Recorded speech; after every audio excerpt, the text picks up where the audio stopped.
Disability first started in the Greek and Roman Empire. In this era, disability is considered a punishment from the gods and is a bad or evil sign.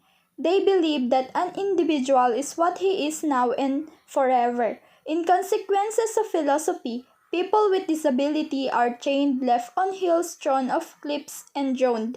Also, deaf, blind, and ill children have little more chance. In the Old Testament, disability is an impurity and a disabled person cannot go to sacred places. In the New Testament, Jesus helps the disabled persons. Disability is a less fault or an evil sign. Also, helping people with disability is considered winning one's salvation. In Middle Ages, people with disability were ridiculed, used as servants, put to death, dwarf people used as clowns, and there was a rigid caste system.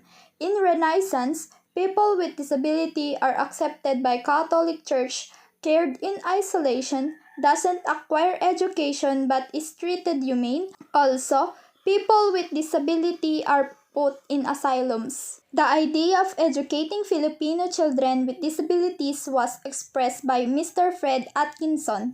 In 1907, special education formally started by establishing the Insular School for the Deaf and Blind.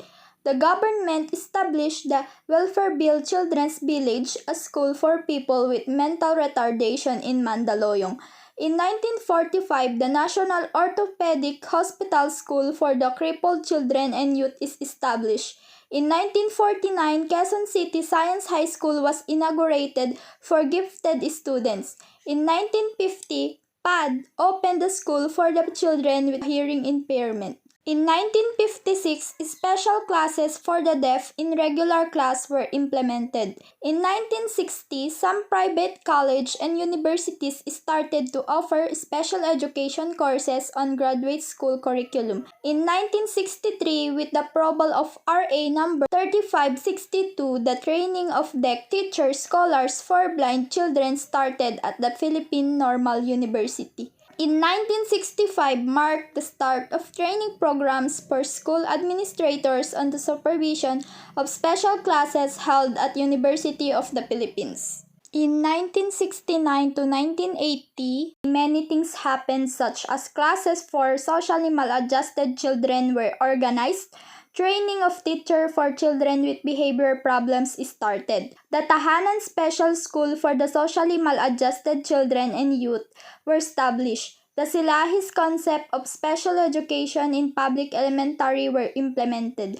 The Bureau of Elementary Education Special Education Unit conducted a 2-year nationwide survey if unidentified exceptional children who were in school.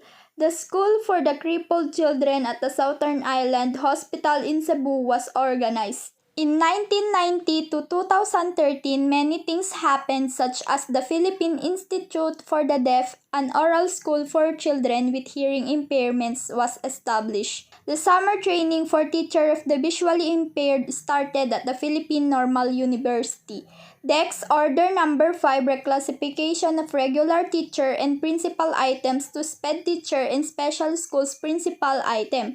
DEX Order Number 33 to provide architectural facilities or structure for disabled persons in all state college, universities, and other building. DEX Order Number 11, 2000 recognized special education SPED centers in the Philippines. An ongoing mobile teacher training program by the DepEd and the University of the Philippines trains regular and special education teachers on how to educate children with special needs. Special Education Act of 2007 identifies 10 groups of children with special needs. DepEd, under its wing, had 217 SPED centers that cater to the needs of children with special abilities. The department issued Braille textbooks to help especially visually impaired children. Special Education Act of 2010 establishing at least one special education center for each school division and at least 3 special education centers in big school divisions. DepEd has increased the funding for its special education program and is set to open new centers And it organized a national conference for SPED teachers to sharpen their skills.